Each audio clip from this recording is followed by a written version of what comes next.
Okay, thank you. Welcome, everyone. I'm joined right now by three contributors to the book, which I'll mention in just a few moments, although we are likely to have at least one, maybe two more who will be joining us who might be running behind a little bit. But we are here today to have a conversation about first-generation college students.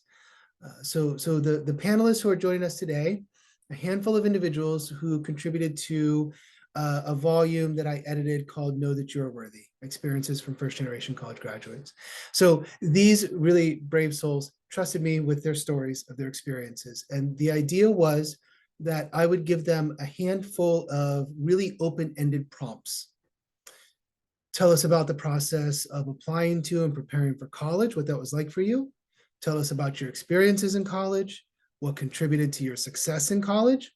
And we're defining success by the idea that you completed a four-year degree. And so by that measurement, we're saying you're successful. What role did your family play? Which was a really important factor, I think, especially for first-generation students. And then finally, what tips and advice do you have for other future or current first-generation students?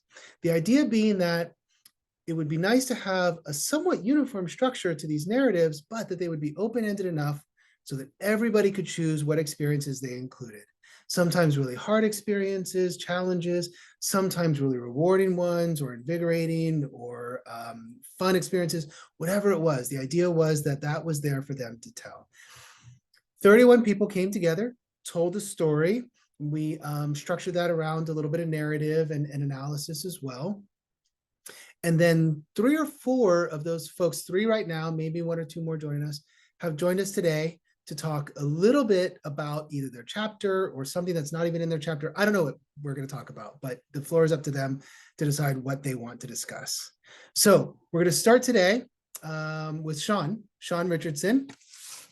Sean is from Pawtucket, Rhode Island.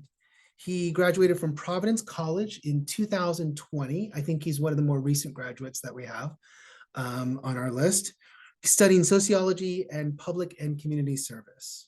He was involved in student government, residence life, and multicultural programming. He very recently completed his master's degree in higher education at Boston College and is hoping to work in first-generation student support upon graduation. Thank you. Sean. Hi, everyone. I'm so excited to be here. I think this is such important work, and I'm very grateful to come here and share my story and talk a little bit about my chapter. So I was applying to college in 2016, 2015, 2016, around there. And I had no idea what I was doing, frankly. I was a student who was defined as at risk when I got to college. If anyone's familiar with Pawtucket, Rhode Island, I know we're running on California time, but I know people on the East Coast may know about Rhode Island, but Rhode Island's the smallest state, and Pawtucket is a very, very small city that's split into two sides. So you have the east side and the west side, and I'm from the west side, which happens to be the more impoverished area. It's comprised of West African immigrants. So my dad is from Cape Verde, which is 7 islands off the coast of West Africa, and my mother is a descendant of American slavery. So a lot going on. But when I was applying to college, I was given the opportunity to do a college prep program, college access program. So I'm a trio student, and so I did the Upper Bound program, and I spent 3 summers and a bunch of Saturdays doing academic enrichment in order to not only boost my college admissions application, but also get me ready for what was coming in my next part of my high school career. So if I was a freshman in the summer academy and Upward Bound, I was studying for sophomore year. So I was always doing school, always doing school. And I think I'm very grateful for that now, but at the time I was like, oh my gosh, I'm waking up early on Saturday mornings. I'm sacrificing the summer I could be spending with my friends, doing teenager things like going to the mall with no money, doing things that like teenagers typically do, but I was studying the whole time. So when it came to applying to college, I had a lot of, I had no idea what I was looking for in a college, but I did have the experience of having a counselor like sit me down and say, look, this is what you should be looking for. Are you looking for these things? And I said, yes, but I was not.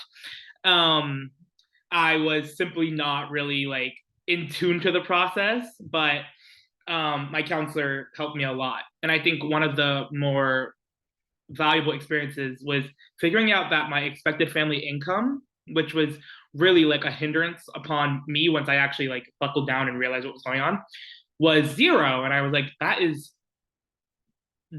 I don't know if this is good or not, which explains a lot of my like information on federal student aid. I was like, I have no idea what this means or whatnot. And my counselor was just like, this is good considering your circumstances. Um, and I think in my chapter I mentioned that my family circumstances were not typical of my community. So when I was younger, my mother had passed away and my father was not in my life. So I was raised by my older sister, and so finances were a bit awkward and a bit weird to even like mention, even outside of like the typical. And so when I was doing this, I was sort of like, I don't know what my status is technically. Was I adopted? Am I a ward of the state? And so doing this, I was a little confused. So it's even upon even being first generation, there was another added layer of confusion that came with that. But thankfully, everything figured itself out, and I was admitted to Providence College in 2016, and I went there originally to study English and secondary education, but then switched my major, which I'll get to. But I got there in July of 2016, like I mentioned earlier. I was technically an at-risk student of not graduating. And so I did a summer bridge program that equipped me with a bunch of tools that I didn't necessarily know I needed, or if I didn't know I needed them, I didn't know how to access them. So I used everything in my toolbox that I could. But when I was in the program, I took 3 courses, so I was able to get 6 credits toward my overall credit thing in college. But through that program, I learned a typical college schedule. I was able to participate in different programming on campus that was going on in the summer, meet other students outside of the program who may have been taking summer courses, and meet students inside the program who are from similar communities like myself. And while that was great, it painted a very different picture of the college experience I was going to have. In the program, students were first generation, they were low income, they looked like me, they were Black, Latinx, they were from similar communities like me. And so once the school year started, I was like, oh my gosh, there are a bunch of people who look nothing like me, have no idea where I'm from. Frankly, there's a lot of white students here, white affluent students here, and that's the kind of population that Providence College kind of pertains itself to. And so while I was going through that, I was also figuring out that in terms of academics, I was struggling a bit because I couldn't understand why I felt behind.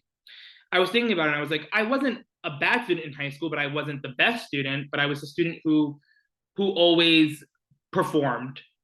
And so while I was doing my academics in college, I was like, I don't know why, but I feel like I'm behind, and I didn't understand. And I went to college with my best friend of 15 years. And so we were like, we feel weirdly behind. What is going on? And he was a biology major. And so we kind of brought ourselves to the conclusion that the academics in college were severely different than our high school. And so we sort of took it upon ourselves to like make up for that gap, but at the same time burning ourselves out dramatically and kind of terribly that freshman year. And so eventually I reached a course where I was very excited to take, but the professor was not excited to read my writing. And I pride myself, at the time I used to pride myself on being a good writer, being someone who was really good at articulating themselves through language. And when he told me that my writing wasn't where it should be, I was a little heartbroken. A lot of my identity at the time was wrapped up in being someone that was able to write well and do all these different things, but I was so overwhelmed with like identity, like everything I've held with my identity with that was just kind of like shattered from like being told by a professional that I wasn't capable or I wasn't performing the way I should. A little earth shattering. And so I ended up switching my major to sociology and public and community service, where I sort of felt like eventually I realized I grew way more there than I could have in English and teaching. But along with in this first year of while battling, academics and the growing awkward stages of being a freshman and making friends and all that, I did join a lot of different organizations that would become my like cornerstone in my college experience. Um, and spaces that I wasn't necessarily reflected in, like on student government. Student government was made up of students that looked nothing like me, that came from affluent backgrounds, and so being an advocate for students like myself in those spaces was a challenge. But I grew so much from that, and at the same time, being someone who mentored younger incoming students who looked like me, who were Black, Latinx, and from low income backgrounds. So that was really rewarding as well. And I became a resident assistant, which just, threw me into the higher ed kind of wheel. So I'm very grateful for that. I think I was successful in college because at a certain point, I realized I was the first one to have ever done any of this. And so I just kind of I kind of took everything on the chin, all the losses, all the wins. I was like, I'm doing this so that I'm not the last. And so I'm not just the only one in the future. I'm also the first one to graduate from high school. I'm the first one to go to college. I'm the first one to get a master's degree. So there's a lot there, and there's also a lot of pressure that I'm figuring out now. But there's success in being the first one, and that was really just my driving force behind doing a lot, is being the first one and being able to, at a certain point, it was save my family, which is such a dark sort of way to think about it. But as I came up, I was like, okay, I can give everybody the tools. I can't save everyone. I think on the realm of family, the role of my family. So I mentioned earlier that my family status was sort of unconventional for who I was and where I was going. But as I began my college experience, I was a little embarrassed of that background. And I was like, I don't know how to explain it to people where they sort of understand it and it makes sense. And I'm not constantly being questioned about like, who raised you? Like, why are you like this? Why? I didn't want to answer anyone's questions or feel like I didn't belong any further. So along with being like first generation Black, gay, it was like, okay, here's another layer of something that I need to explain of myself. So I didn't feel like explaining it. And sometimes it felt like I was hiding something, but I wasn't. It was just, I wasn't sharing it. But in terms of my family, I think my older sister was a rock. A lot of the time, she didn't necessarily understand what was going on majority of the time, but I think she encouraged me a lot to. She was like, "Don't worry about anything. I'll take care of everything." And I was like, "Well, you don't have to." And I also know that you don't know, so I'm willing to sit down and explain, or sit down and help, or sit down and do whatever. And so I had a moment in college where I was like, oh my gosh, I just really don't belong here in my first semester. And she was like, I think in the book I quote her verbatim. She was like, shut up. If you didn't belong there, you wouldn't be there. And I was like, you're right. And she was like, I know I'm right. I'm older than you. So like, yeah, that's the relationship I have with my sister. But she was very, very like, she held it down. She held it down when I needed her to. And I think in terms of my other family, people just didn't necessarily understand what I was doing. And my sister would have to explain to them, but she would explain that I was studying psychology and not sociology. And so people really couldn't really grasp what was going on. And I think at certain times I was too busy for my family. And so it came across as, people were like, oh, oh my goodness. I am so sorry. People are sort of like, oh, Sean's embarrassed, or Sean is not, Sean is, he's too good, or he thinks he's smarter. And so there was a lot of undoing of that. But I think my experience in my college would have not been what it was if I didn't go where I went. So even though it was a bit of a challenge, I am incredibly grateful for that because I grew so much in those 4 years. And if you're in higher ed, you know about student development theory.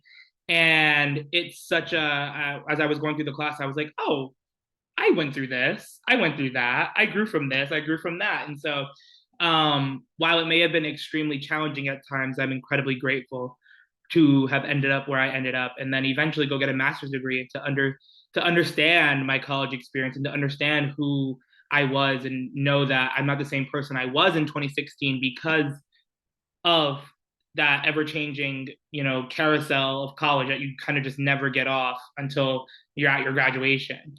Um, and yeah, that's a great way to end my section on my chapter. So thank you. Thank you, Sean. I appreciate it.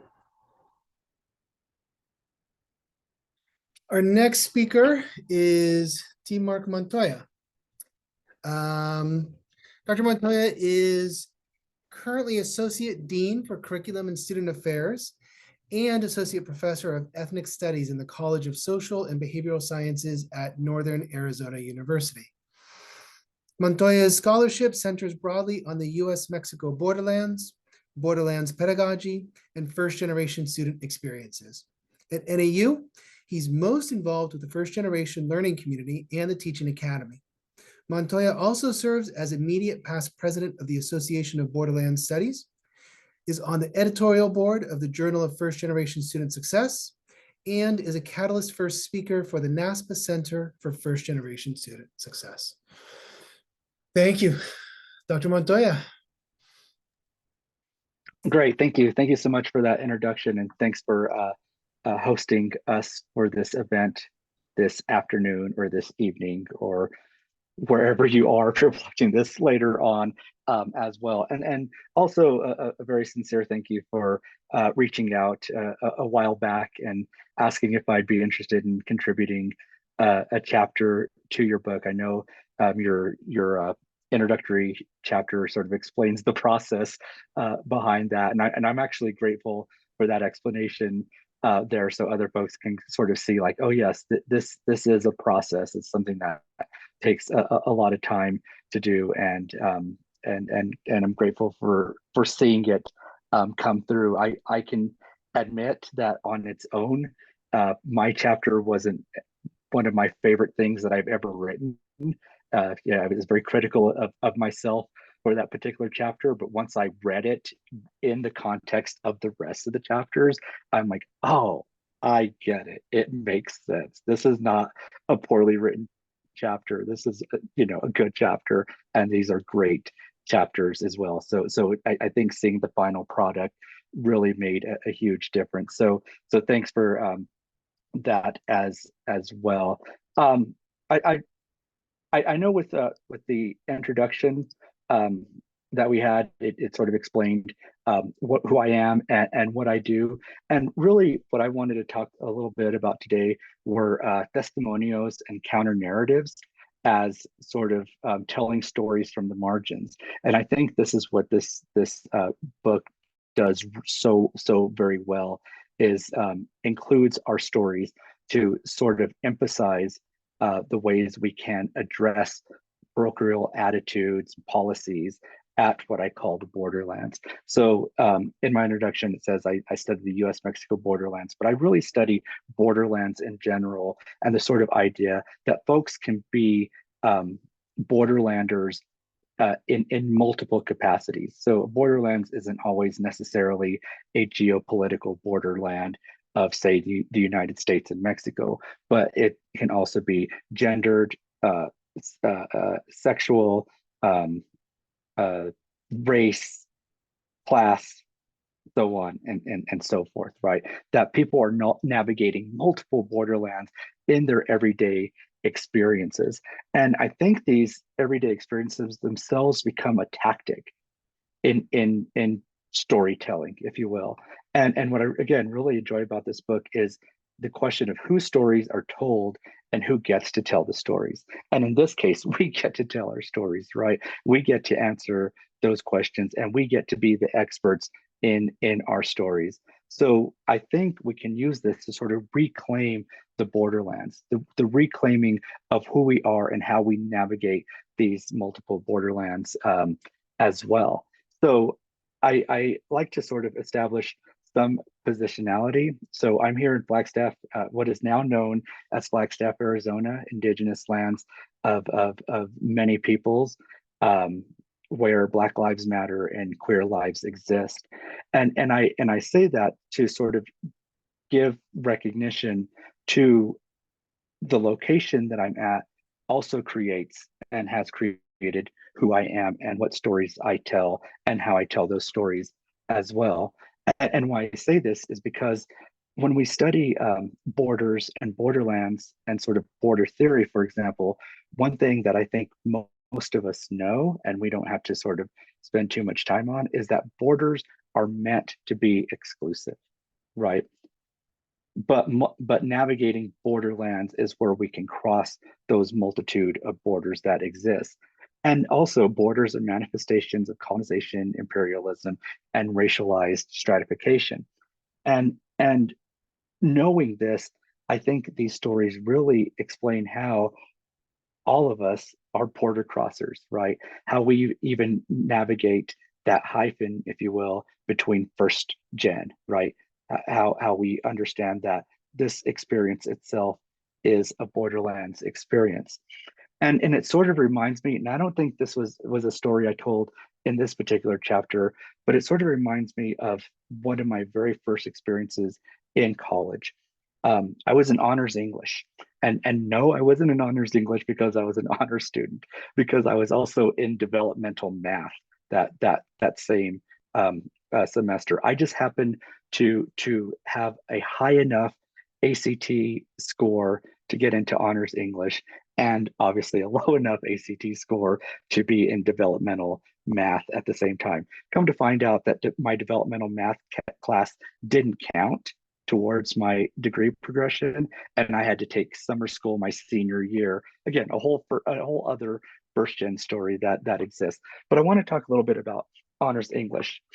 It was an honors course, and because it was an honors course, it was designed to be a smaller course with, I think, no more than 15 students in that class.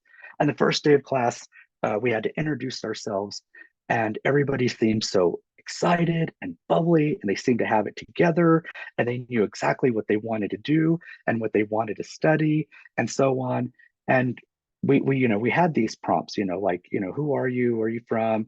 And sort of what might you want your final project to be about? And I'm like, this is the first day of class. What are you talking about, final project? My goodness. So by the time they got to me, I said, I'm interested in culture, not really knowing what that meant, but I said that. And this professor, the second day of class, I think this was a Tuesday, Thursday class, on Thursday, came to me before class and said, "Oh, I remember you said you were interested in studying culture." And she gave me this book. The book was called This Bridge Called My Back, Writings by Radical Women of Color. So basically, week one of my freshman year, I'm introduced to radical women of color feminism, right? And I'm so grateful for that, right? In other words, compared to a lot of folks like me who might teach I teach in ethnic studies, um, I got sort of my education, what people might consider backwards. I sort of got the critique first, and then got the cultural nationalism second. And again, I'm so grateful for that, right? Had I not said culture, I don't know where that trajectory might be at this particular point.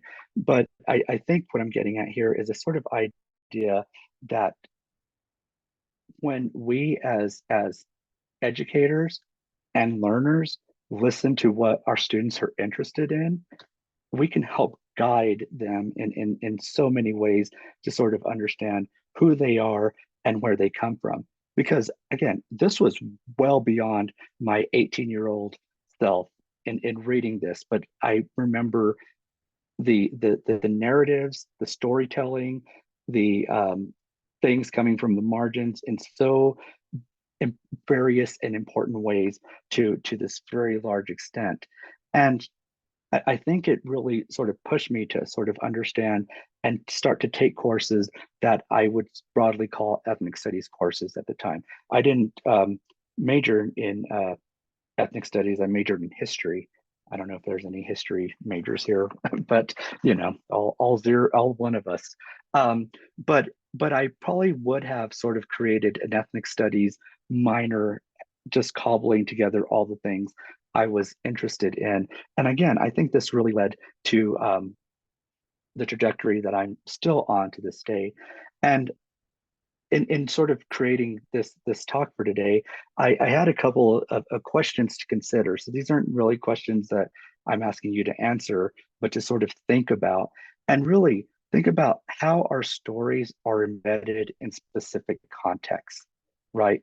Because they can also make sense in a particular context, but also what might be the relationship between individual and personal positionalities, and how does this situate individuals within larger structural forces, right? And in other words, again, it's sort of related to the first question, but how are these structural forces embedded in us to create who we are and then let us tell the stories that we tell? So whenever I discuss my positionality, again, I often say to folks, I can introduce myself in so very various and different ways, but it really depends. It really depends on the context. It really depends on who I'm speaking to. I went to the dentist years ago, and you know, in the matter of getting my teeth cleaned and having those awkward conversations, you know, when you have stuff in your mouth, you're like, "Why are you talking to me? I can't talk right now." The dentist had asked me what I do, and I said, "Well, I teach at the university." And I was like, "Oh, what do you teach?" And I thought, okay, no, I don't want to explain ethnic studies. This was the time in the state of Arizona that ethnic studies was banned K through 12.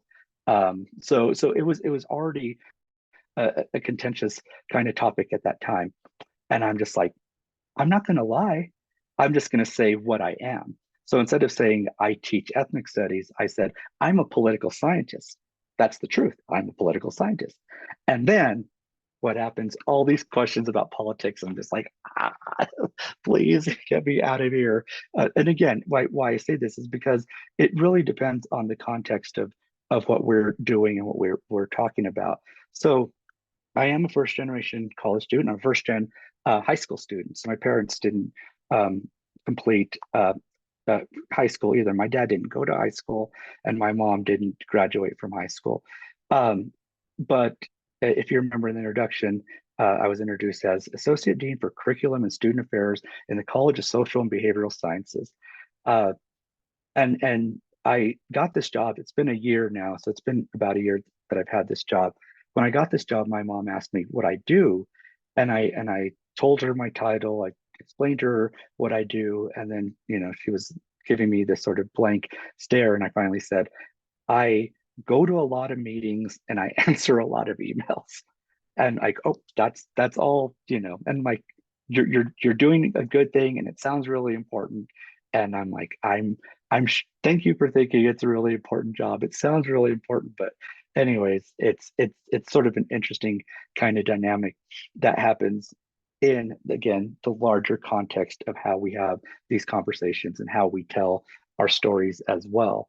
And I like to, again, share that story about this bridge called my back, because then it also reminds me of another story. Because I was a history major, my junior year, I took a history course called History of Modern France. Sounds interesting, right? No, I mean, it was a painful class. First day of class, there was approximately 30 students in that class. The professor handed out the syllabus, went over the syllabus, and dismissed us. Second day of class, 15 students showed up. So this particular professor weeded out half of the class with the syllabus alone. Prior to the first exam, there were 5 of us. And after that first exam, 2. And sometimes she didn't come to class.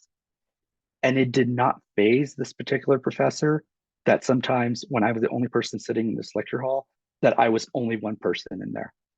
And again, it was sort of a weird kind of phenomenon, but this class taught me so much, not about modern France necessarily, but about being a student, because I was to write a final paper. It was like a capstone course. So there was this huge paper that I had to write. I was really nervous about it, using archival research and all this kind of stuff, learning how to be a historian.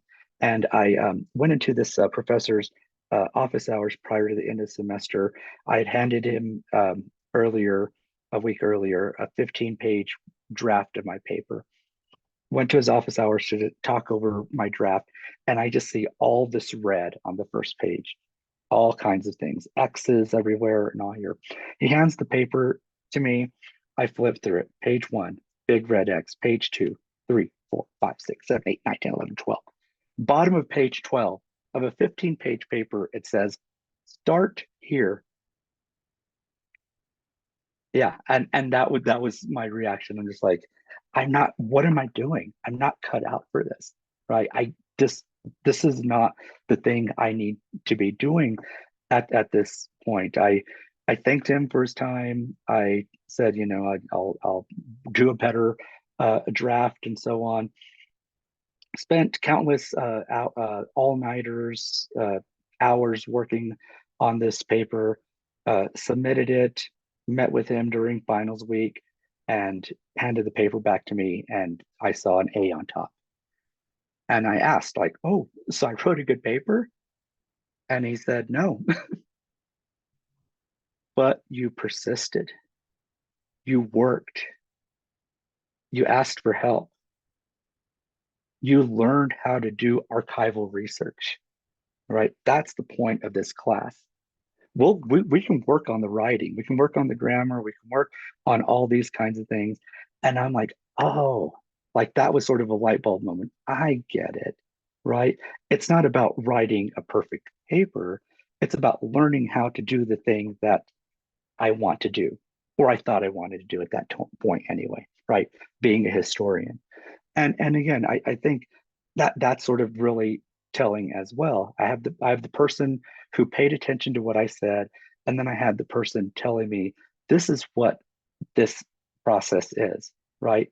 This is an imperfect paper that still deserves an A because you did the work that matters. And I think about that again from a standpoint of crossing borders, crossing boundaries, right?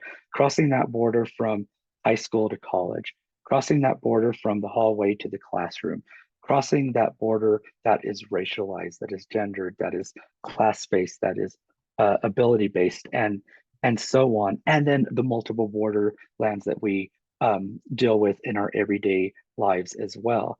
And again, I think this is really important to sort of understand how we identify the journeys we take, the struggles we have, and the claims made personally and professionally with grappling with these identities, right? Because these identities are going to be dependent on who we're talking with and why we're talking with these folks and so on.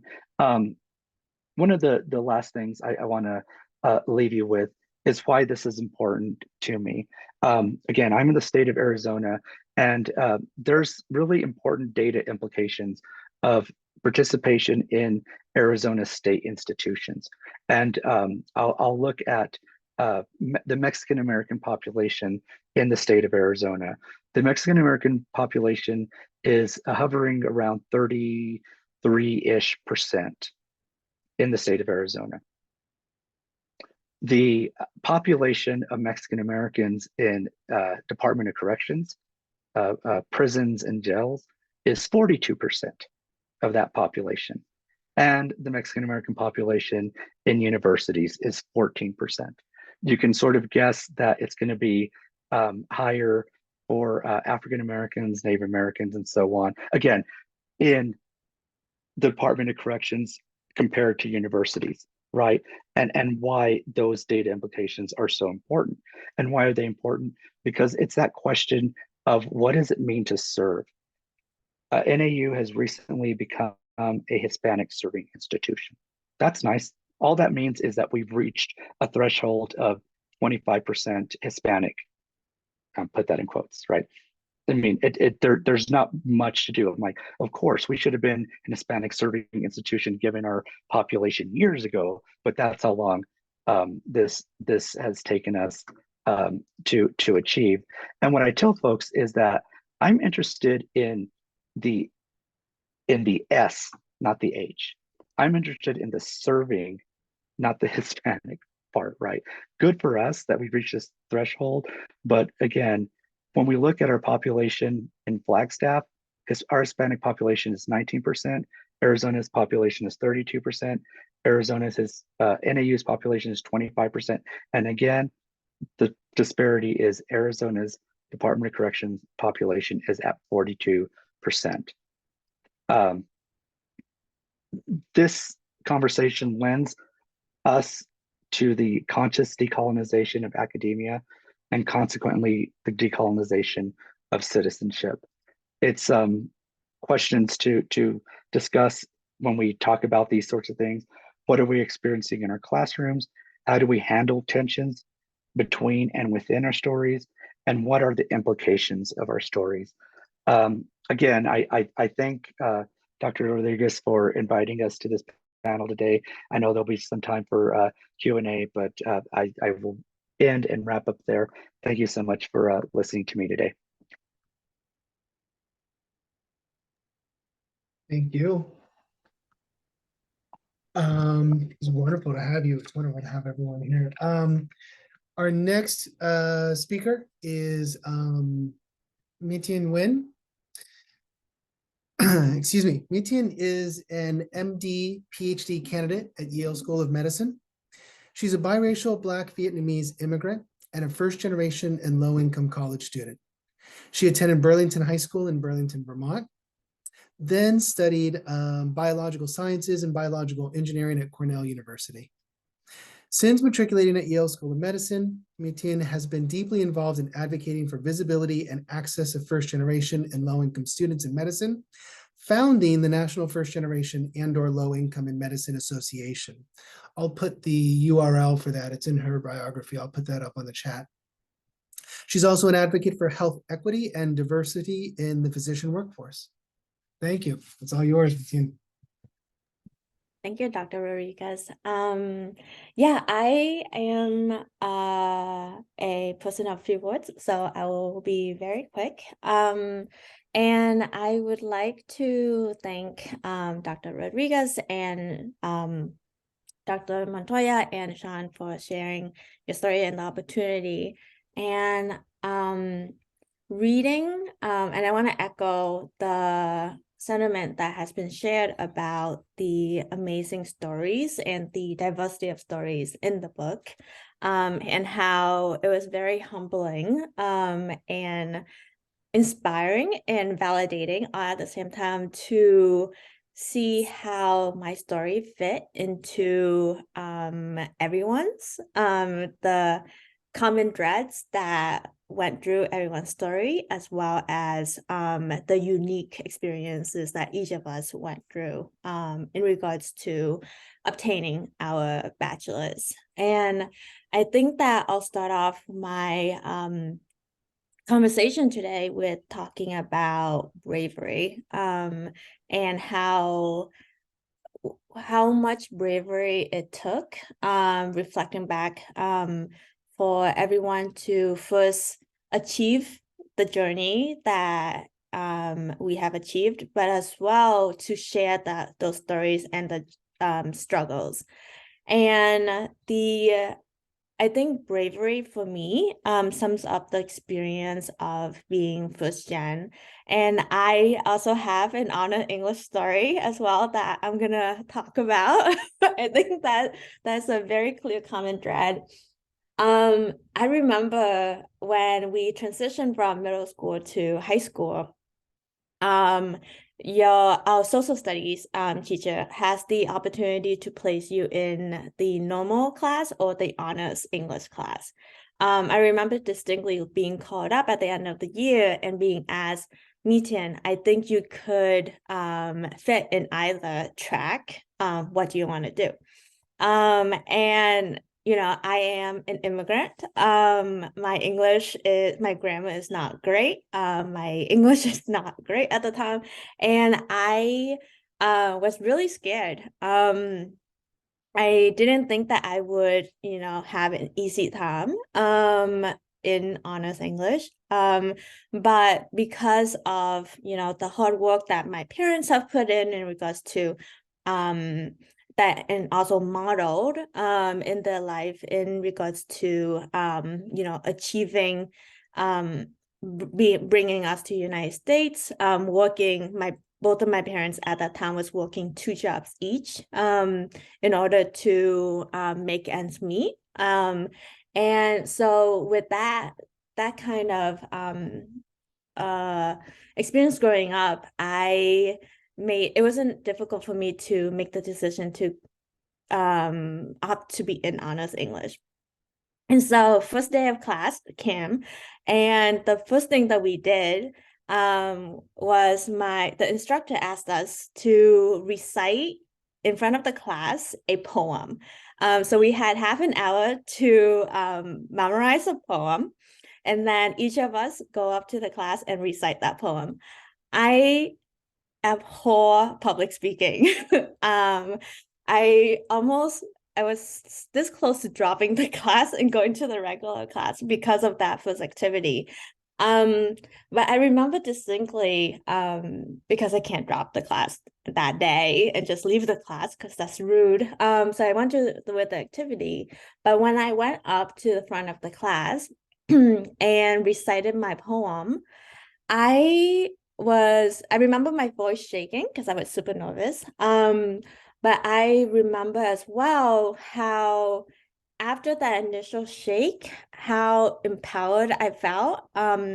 It was how empowered I felt, and how when you're able to see the whole classroom from the teacher's perspective, it gives you the context and the empowerment of like being in the teaching position, and to see everyone's reaction and face as you are talking. And so I think back about that moment a lot in regards to the feeling that I had, the anxiousness, the nervousness, but also how despite those anxiousness and those feeling of insecurity, I still went through it. I stayed with the class and I graduated. But those moments of insecurity is what defines being first genus, and the bravery of being in that vulnerable space. And I think that is what's really amazing about all the stories in the book, and something that I continue to use today. So right now I am an MD PhD student. I'm in my PhD, and we in academia, so MD PhD, we are asked to teach others, to mentors, etc. And I do mentor and I do teach more than the average person, or the average student, because of that initial feeling that I had in regards to being able to being brave to put myself out there, the knowledge that I have, as well as my experiences, and also learning from others and getting that feedback. At the same time, through my experience so far, and I think this is coming from stemming from someone who is still in training, and who is very much like focused on the training environment, and the system and structures that makes being first gen so difficult in regards to advancing at every degree, at every milestones, for example. And I've become increasingly more interested in trying to understand why we can't have an equitable education environment. In my opinion, if we have an equitable education environment, being first gen shouldn't be a disadvantage in education. Similar to like your income shouldn't determine how long you live, for example, speaking to all patient population. And this is a huge bigger picture, but I think that we need to think of to be brave, and this is not just first gen students, first gen faculty, first gen physicians, educators, etc., but also to for first gen allies as well, to be brave and kind of share the space and break down the structures that equates privilege with merit, and really think about diversity in the first gen experience, and racial diversity experiences, sexual gender minority, et cetera, as excellence. Because, and I come from, as someone in medicine, I think about why we need diversity in the physician workforce, and that's because our patients are diverse. We can't have a physician workforce that is 70% from low income, from higher income, when 70% of your patients is from low income.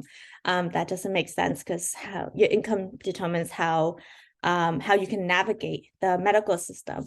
And so I wanted to leave you with that, but some of the lessons as I am learning through as I navigate my training, is that like your first gen identity doesn't fade after you graduate college. It actually, for me, when I got into med school, it actually amplified. And it's like, it sticks to you like, I don't know, I can't even think of an analogy right now. But I find that as I'm going to training and developing my physician my identity as a physician, one of the things that is needed, or that I need in order to feel like I am a physician, is I need to be able to bring my first gen experience, my low income experience, and my identity into the space. And so creating a structure and a system that makes it safe to identify. When I started medical school, there were classmates of mine who were low income, who didn't feel safe to identify as low income because of the stigma. And that is so wrong on so many different levels. And that leads to burnout, and of course this separation of your identity. Something that I learned as well is to find your community. And I think that the reason why I am today is because of the people who have believed in me, and whatever, I have, including my teacher who asked me and gave me the decision to choose between honors English or regular English. The teacher who told me that my honors English teacher subsequently told me that I should major in English in college. I decided to major in biology because I was pre-med. But so those moments of empowering and understanding one's identity, and those individuals, and as well as many others subsequently, were created a psychologically safe space for me to bring my identity and be proud of it in the space that I want. And I think that has rippling effect till now, and I hope in the future. And I think that the people in community is so valuable, that I think that when we're talking about system and structures, that as long as we have the people in the community, and this might sound wishy-washy, that we can really, really, really make a lot of good change and productive change. And I'd like to end with that.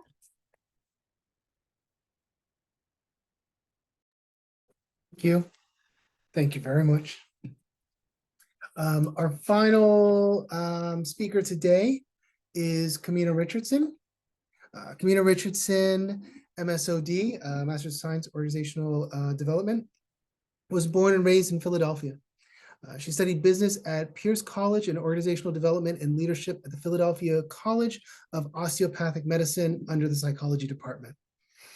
She proceeded to work in academia, providing students and faculty members with experiential learning methods, academic advising, and career counseling. She is passionate about life learning and is an autodidact who believes in learning everything about many subjects. With encouragement from friends, family, and colleagues, Kamina started a blog in 2015 that focuses on wealth inequality, American history, African American culture, discrimination, mental health, and poverty traps in this country. In her free time, she mentors high school students and consults on organizational behavior and diagnosing company concerns to presidents and executives in small companies. Kamina makes sure you are held accountable through quality learning, training, and emotional intelligence. She is currently the Legal Studies Department's Assistant Program Director, Pre-Law Advisor for the Fox School of Business at Temple University. As a pre-law advisor, she promotes leadership and networking while building a professional brand for law school or law-related careers. Kamina. Thank you. And I just started a new position. I'm Associate Director. I'm still at Temple University, but I'm Associate Director for Alumni Affairs at Temple Law School. Education saved my life. And I tell people that all the time.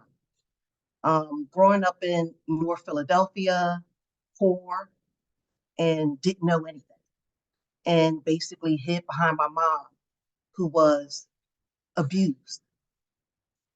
And we were evicted multiple times. Like even now, I pay my rent and pay over the amount just so I can have a credit. That's how much it scarred me as somebody growing up in poverty traps. I have a 29-year-old daughter. I had a daughter at 18 years old by somebody that was abusive. And so I didn't know about my Black woman identity. I just know my identity at that time was I was a poor person in a poor community. And when I started my studies, I was in my mid-20s. I got accepted in high school. I got accepted into 10, 12 schools, but no one told me what to do after you get accepted. I was like, okay, I can't afford this, so I didn't go. When I started my education around 24, 25, I was working at the IRS, and they offered this program through Pierce College, a cohort, and it involved IRS, Pepsi, and Verizon students. The only one that wasn't paying 100% was the IRS. And I was the youngest one in the cohort, and everybody else was in their position for 15 years or more. I was just surviving as a seasonal student. And I remember a humanities class. And every time I think about this, it's like, you know how you get those questions that say, if you find a bag of money, what would you do? And so I guess I probably was the only one that said I would keep it. And the woman, the instructor, was so disgusted. And I was thinking to myself, do you realize like where I'm at, where I'm surviving? Of course I would keep that money. And I think at that point, there was somebody that could have been a mentor that didn't provide that mentorship for me. And so I think throughout the years, I was always disappointed because I was hungry for somebody to teach me, to learn, to figure out things, or to guide me. And I never had that. And the people that I thought would do that, they disappointed me. I was working at a Head Start in Southwest Philadelphia. And this was my dream job right before higher education. And I was making at the time $38,000. And I was like, finally, I have a job. I can pay my rent and I don't have to worry about this, that, and the other. And I was her administrative assistant. She was a program director for a Head Start that housed around 560 students, children. And for the first 3 months, everything was great. And then she started to terrorize me, this Black woman who I thought would be a mentor, and said I would never make it in the business world. She called me the N-word, everything that you can name, only because she wanted me to fit into a culture that I didn't want to be a part of it. She liked the drama. She liked the fighting between people. And I didn't want that. I was learning what business is all about. I mean, I was going to school for business. So I didn't want to see toxic behavior. I didn't want to be a part of that. And I remember at the end of that year, she didn't fire me because she felt bad, but she did demote me. And she demoted me in pay as well, and just pushed me off to one of the other buildings. And like I mentioned earlier, I was making 38,000. She dropped it all the way down to $24,000. And at the time, I didn't know about HR policies. I didn't know any.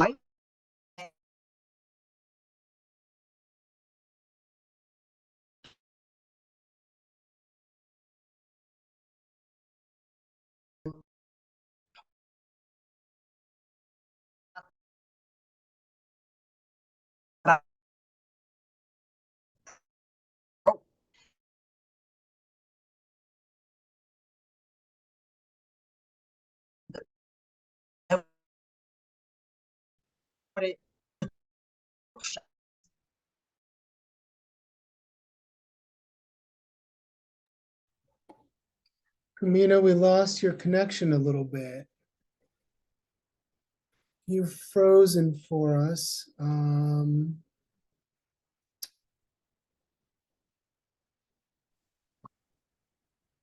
Apologies, I don't know. I don't know exactly. Okay. It's like up. I think we've got you. Okay. And I started doing workshops and I started to connect with everybody and build relationships. And I remember we were doing a celebration and I put together the book for it. And I remember her walking up to me and saying, I was only trying to, do this to make you better. And I didn't even want to argue with her. I said, yeah, sure. And I just left. After like a few years, I started working at Drexel University. And everybody was like, Kamina, this is you. This is education. This is your thing. And I loved it. I thrived on it. There were books. There were scholars. There were things that I didn't know that I was grabbing a hold to. Just sitting. I still sit in classrooms now. And I'm probably like the best student in class. I will put away my phone. I will do everything and listen to the instructor because I want to know that they have my undivided attention. But I also started to learn in a business school while I was doing my business degree about HR policies, about laws, that what the woman did to me was wrong. And I started to become an activist in many ways and say, this isn't appropriate. I don't like this. And started to speak up for others. Kamina, what can I do about this professor, about this supervisor? Well, what you need to do is da, da, da, da, da, da. I started to become that person that people gravitated to because we had bad leaders. And we always talk about leaders, and we always put leaders and stamp it up on everybody. But we don't really say that's a bad leader. That is not a very good leader right there. And I had a lot of bad leaders in my life. A lot of people who promoted success, student success, but didn't really offer that. And so when I said education saved my life, I started to understand how business is run, the particulars of it. And when I did my master's program in organizational development, the first thing that they told us was to build relationships before tasks. And that was the hardest thing for me because the relationships that I did have, they were faulty. And so I just wanted to show results. Like my business degree, it says it, show results. I don't really care about other people. But they honed it into me and said, Kamina, build relationships before tasks. And so I started to understand that I needed to build relationships in order for me to grow, in order for me to be promoted, but also relationship management, listening to people. I think because people weren't listening to me, I decided not to listen to everybody else. So when I broke down and realized that that was a part of myself that I needed to heal, then that's when I started to listen to other people. That's when I started to gauge their background, their history, their story. And so I was able to tell my story. I was able to say, you know, this is me. And also in Temple University, we can do free classes. There was this Black woman class and I attended it. And I was like, okay, this would be good. I know everything about Black women. I'm good. And I realized I did not know anything. That a lot of the schools previously did not teach me about this full plethora of Black women. And so that's when I started doing a blog because I was like, people need to know this. You know, I can't be the only one that doesn't know about these people. I didn't know about Audre Lorde and all the other stuff. All I knew was Harriet Tubman, Martin Luther King, and Rosa Parks. That was kind of like my history lesson in my life. But when I started to see the Black women in history, those the women that could have been my mentors. I could have looked up to somebody and say, wow, that's powerful. I missed out. And it took close to 40 years for me to get that back. And I told myself that I would never let somebody not know, not be, not tell their story, and not have the resources and services. So education saved my life, and I want to make sure that it saves everybody else's life. I did a Clifton Strengths assessment recently, and the first thing was intellect, and one of the first five, and within that five also was individualization. And I realized that I don't put people in bulks and say these group of people. I talk to you individually, and I said, let me hear you. Who are you? Because I want you to be seen, I want you to feel safe, and I want you to feel supported. The three things that I never felt. So when I say education saved my life, I really mean did it save my life. And books, I'm hungry for. I read 18 books at a time. I have 4,000 books on my Kindle and probably 30,000 books, 33,000 books on my Nook. I love to read. I'm hungry. If it's something that I don't know, I'm getting 5 or 6 books. I'm researching and I'm trying to understand it because I want to be a good leader.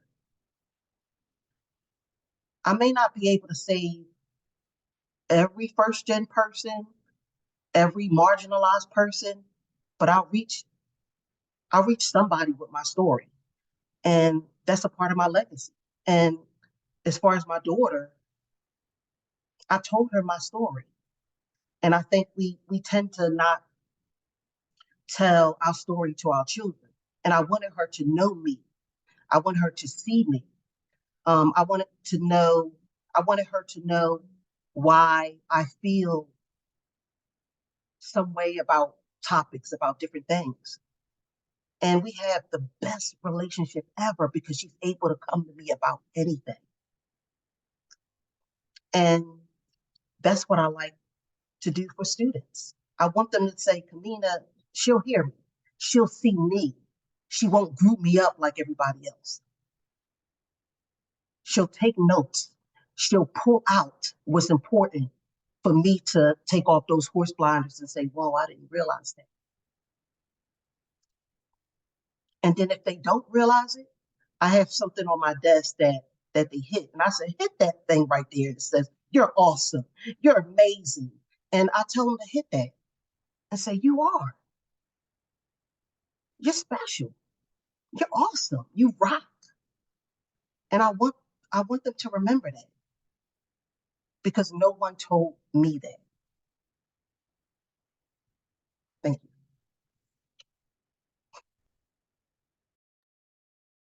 Thank you, Kamina.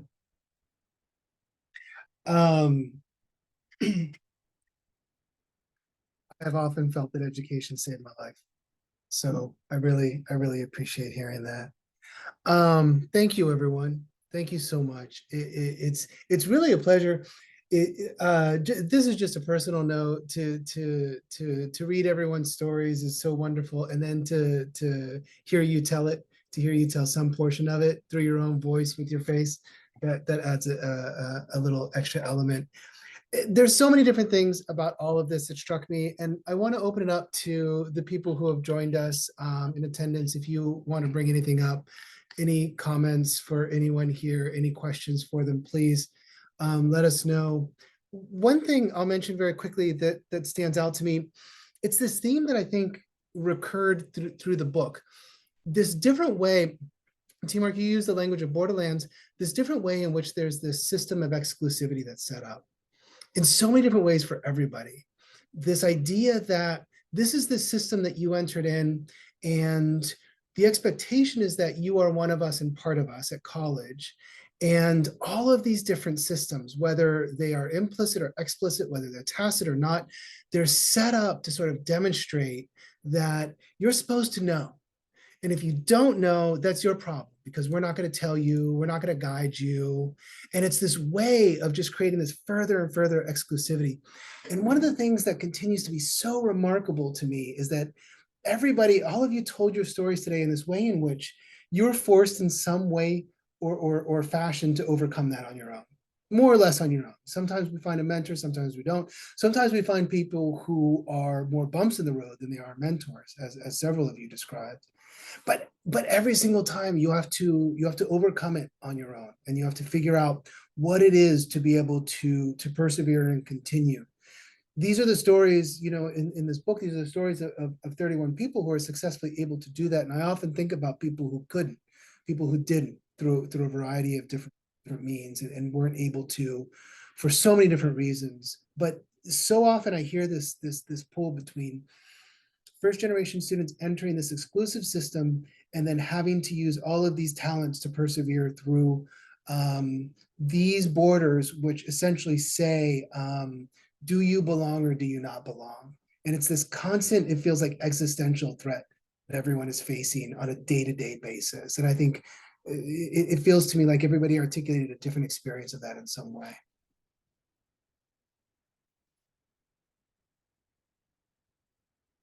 So please, I want to open this up for anybody. We have a little bit of time if folks are still willing to hang out and join us. But anyone who wants to add anything, share anything, whether it's a panelist who already talked or somebody who's been listening in, you are welcome. Hi, everyone. I'm so sorry that I jumped in late. My name is Aoi Natalia Mizushima. I'm a family physician in Portland, Oregon, and I am also first gen. And I wish so much I could have heard everybody's stories. And something that's really striking me, my parents, my mother immigrated from Mexico in her 20s. My father immigrated from Japan, also in his 20s. And something that's really striking me that is that the couple of people that I got to hear, I definitely identified with everybody with different things that you said, but something that Mytien said about as you go further and further along in your education, kind of how that first gen identity kind of gets more and more amplified, and how it becomes more and more like isolating. You look around the room of like who's left and who's left as you get through college, and then you get through medical school, and then you kind of look around, and now in this space that I am here in this clinic. But I was just thinking about how I've joined, I work on the PSU on Portland State University campus right now, working with students, taking care of them in the clinic here from the medical standpoint. And being in this space where I'm at this university where I can like join like affinity groups, like the university has looked at retention of faculty and staff of color and created these affinity groups. And I'm part of like a couple of different ones, and of the Latinx one, of the Asian Pacific, of the mixed race one. And then so kind of finding affinity within those groups, but then also when I'm in doctor groups and you kind of look around and it's like, okay, we have these things in common. But just now, like it's just like kind of striking me really hard right now that the stories that I've just heard right now, like, you're my people more so than like some of those other, like, I'm not dismissing the other affinities that I have with my other identities, but like the stories that you just shared, like, I don't think I've been in a space like this before. It's just like kind of rattling me up. Like, wow, some of the stories you shared are so like have overlap and parallel with me. And I've felt so isolated in this struggle of like, how do I navigate this world? Here I am by myself in college. I have no clue what I'm doing. Here I am in medical school, and I don't know what I'm doing, and just trying to like find that space. And then the identities of like that what Kamina was saying, and just kind of like the really not wanting anybody to ever feel like what you have gone through, and what, what I like my own journey and my own like background of my parents and my grandparents. I mean, we carry like all of this weight of like a generational, like where we come from and the stories that we come from, and my own grandfather being indigenous in Mexico, and my mom being an orphan in Mexico, and just kind of like watching how they get treated, and the second class citizen piece where I'm like, I never want anyone to feel that. And this is like this internal, like, and the importance of the education, and then the mentoring piece, that it's like, I feel you with that. Like, I'm always like looking out for the first gen students that come and see me, and like I want to just like wrap my arms around them and be like, if you need a mentor, I'm here for you. Like, I've been taking people out. I'm part of the mariachi here at PSU, so I'm like a singer in this musical mariachi group, and I've been like having all these mentoring moments with students who are first gen, who are just like looking for, they really are so thirsty to just find anybody who and I'm like, oh, I so much want to be there. If there's anything I can share, So, anyways, I just said too many things, but I just am really struck by how much I feel like I can identify with so much of what you all just said. And I love that you created this space, Adam. Thank you for inviting strange random people in like me who just like heard about you. So thank you.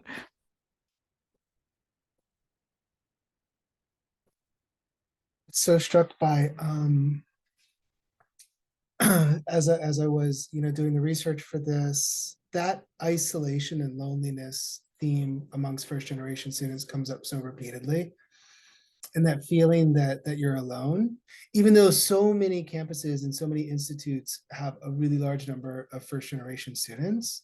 First, so many first generation students don't know that they're first generation, and that there is nomenclature for it, and that there's this whole not knowing thing about like student services and what's accessible and all that. But just that feeling that you're on an island and that nobody knows what you're going through, and that you're really all alone. And I mean, for so many people, especially for traditional age students, it's happening at such a young age. But for non-traditional age students, it's happening while they're trying to navigate other issues like family and work. But that theme of loneliness and isolation, it's so repeated, and it's so frequently cited and mentioned by first generation students. And I think you speak to that, really well. Thank you. I think to quickly comment on the idea of isolation is that at 18, I didn't have the vocabulary to understand what being first gen meant. Because in a sense, I was like, oh, like, I'm not first gen. My mother's been here for years. I'm not first gen. And then understanding, it was like, oh, well, like, did your parents go to college? I was like, no. Well, like, what does that mean? What does that have to do with this? So at 18, I didn't necessarily have the vocabulary to understand what it meant, but all at the same time, I didn't have the wealth otherwise to sort of think about it in terms of like, oh, my parents aren't from money, and so there was one day in college, someone asked me where I vacationed, and I was like, oh, I just go back home to Pawtucket. I don't vacation anywhere. Like my family never went on vacation, and so it was a combination of just like having those experiences but not knowing why I'm having those experiences and why I feel isolated. And I was like, oh, is it because I'm low income? Is it because I'm Black? Or is it because of this other thing I can't even vocalize or put vocabulary to, of being first gen?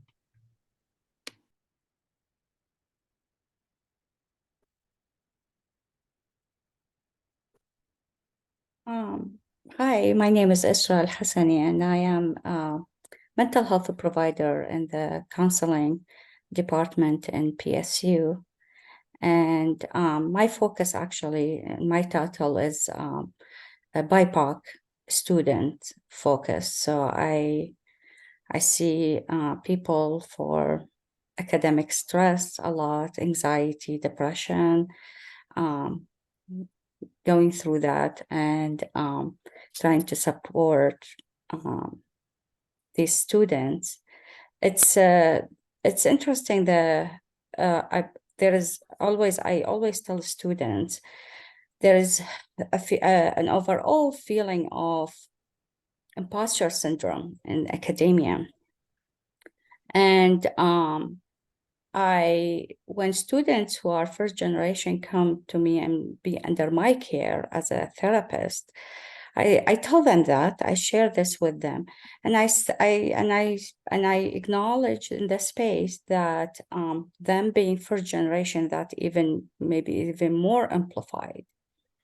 And my approach to this is first of all telling them is imposter syndrome is not, it's made by systems it's the system that make us feel that, to disempower us, to question ourselves. It's a system that's rooted in white supremacy and in so many white supremacy values.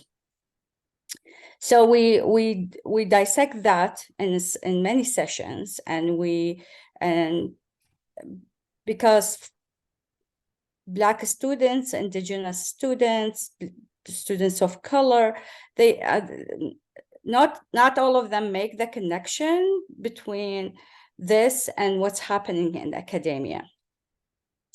And then the second part that I do to build this foundation of confidence is that I actually tell them that when you are coming to this space, you carry a lot more knowledge than just a student from a privileged background, from white privileged background. What you bring knowledge of cultures, how many cultures you had to navigate, and how many ways you have to be resourceful, and how many ways you know how to solve a problem. And that has to be a core and a belief that as students, I think a student of first generation has to develop. My kids, myself, I have 3 boys, and 2 of them, and it's very very interesting. I've seen it throughout the years. I've seen the differences. 2 of my boys are not my biological boys. They are half white, half brown. And they still had, and one ended up in UPenn and one ended up in Georgetown. And what I did from the get-go, I say, maybe you do not have the privilege that other students in these places had, or other students who apply, who we think only these students has to apply to these places.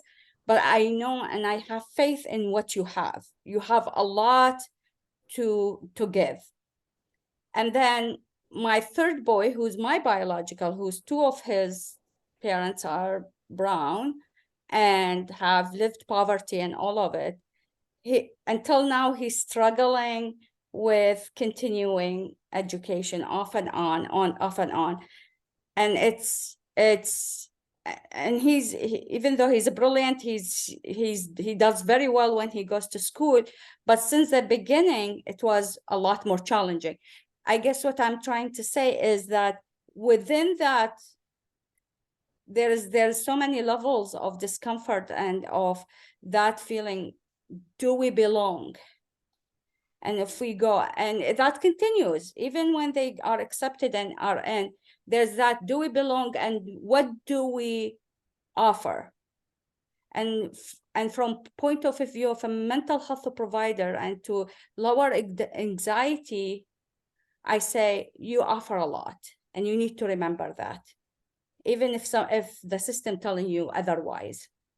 So yeah, I think rooting all this anxiety, all what we talked about, rooting it, where does it root? Where is the root of it, and what's the root of it is very important for a student to be able to connect his positionality and why he's feeling all these feelings, and that helps a lot. I see it in like 10 sessions, students are a lot more confident, a lot more like, I'm going to say my word and you're going to acknowledge my word here and my knowledge. So yeah, I appreciate all of your experiences, and yeah, thank you. Thank you.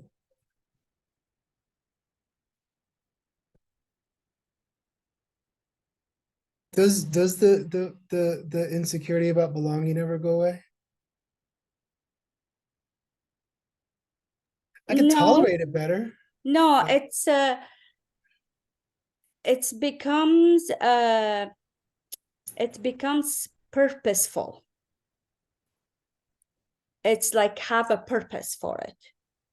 Or I am here and I'm made feel not to be belonged in here because of A, B, C, and D. So it's almost like an organizing the thoughts. I don't think it goes away, but it becomes more of like, oh, like a bulb lights up.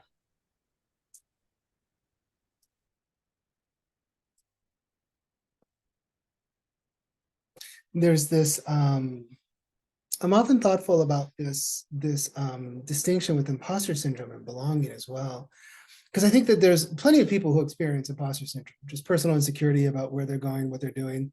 And you can be a continuing generation college student who still feels a little bit of self-doubt. I think one of the key differences is that you don't get as much external sort of pushback saying that you are an imposter, that you don't belong. The systems are set up for you in that way. So you have this external thing that you could sort of lean against for validation. Whereas for a lot of students, especially first generation low income, BIPOC students, quite often queer students, there could be this feeling that then you get that external pushback. You know, those little signs, whether like Kamina, the mentor that you had, or whatever it is, that push back and say, no, you don't really belong. And I think that that's a different thing that people have to contend with and deal with, in addition to just that internal sort of experience of self-doubt and worry that we all have.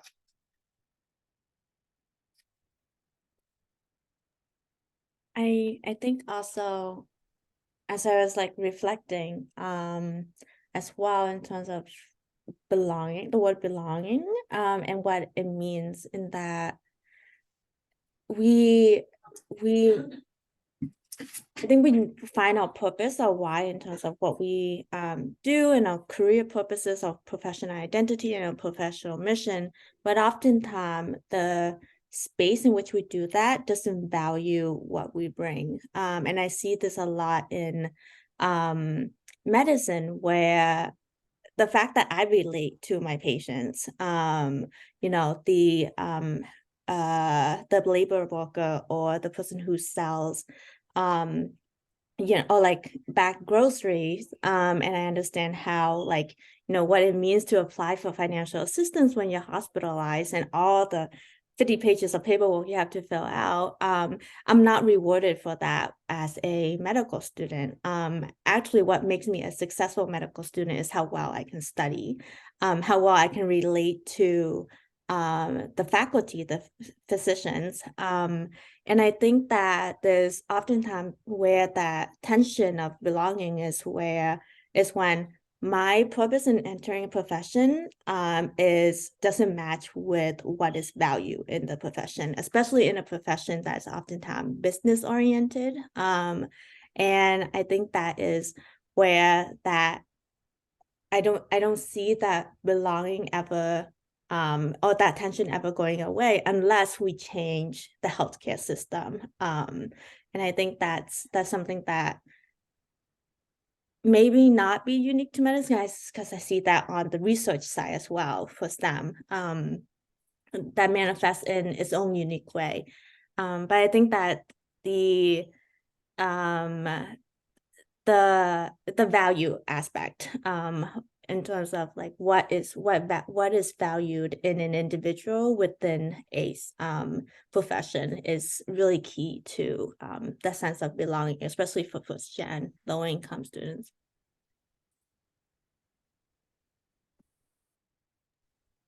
And I went to the service. I did this service immersion program last week, and it was around 12 young ladies from my university. And we focused on women's rights and domestic abuse awareness. It was great. It was in DC. And we got a chance to lobby a lot of the issues that we have regarding women's health, maternal health, domestic violence, economic justice for women, all those additional things. And we were in Capitol Hill. And once we walked into those buildings to speak to those lawmakers, all of the girls shut down.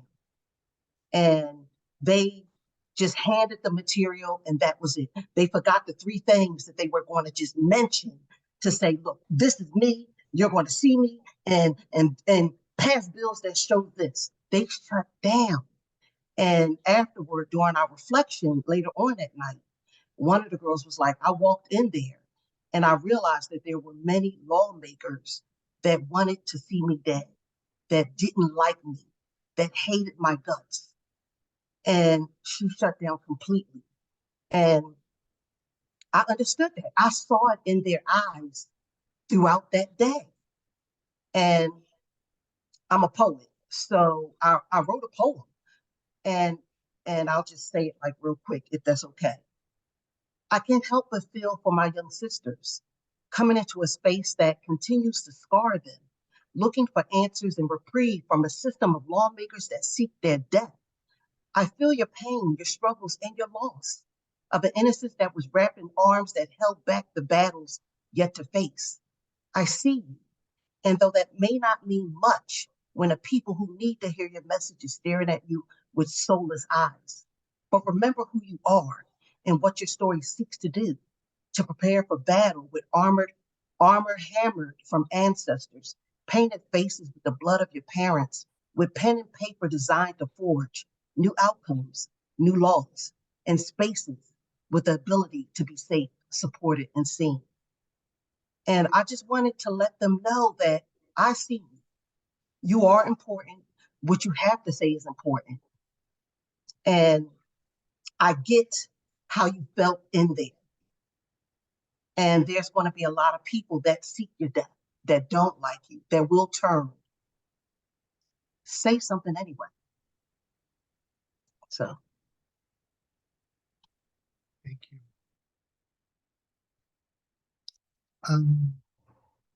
We have to wrap up. Thank you, everyone, for being here. This idea of belonging and the isolation comes up so much.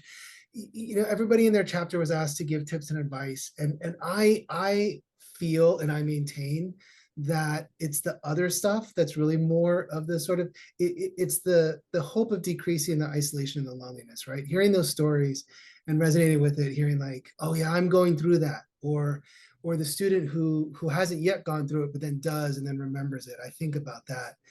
And I'm so appreciative of everyone for contributing a chapter and their time to do that, which is a lot of time and effort, and to do this. I've always been a really huge fan and believer in that idea of you climb the ladder, and when you make it to the top, the first thing you do is you turn around and you extend your hand to the person that's coming up behind you. And I think that that's a lot of what this project is, and that's what a lot of everyone here is doing, is giving of their time freely to say, if there's any way to make it just that much easier for the next person, then it feels like that's what, at least for me personally, I'll speak for myself, that's what I owe, because I know that there have been people who have done it for me. So I'm just so immensely grateful to everyone, and so incredibly appreciative. Thank you very much. It's really been an honor.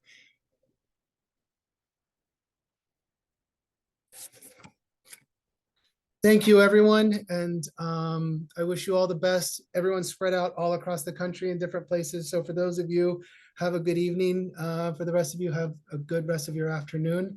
And thank you again. Thank you.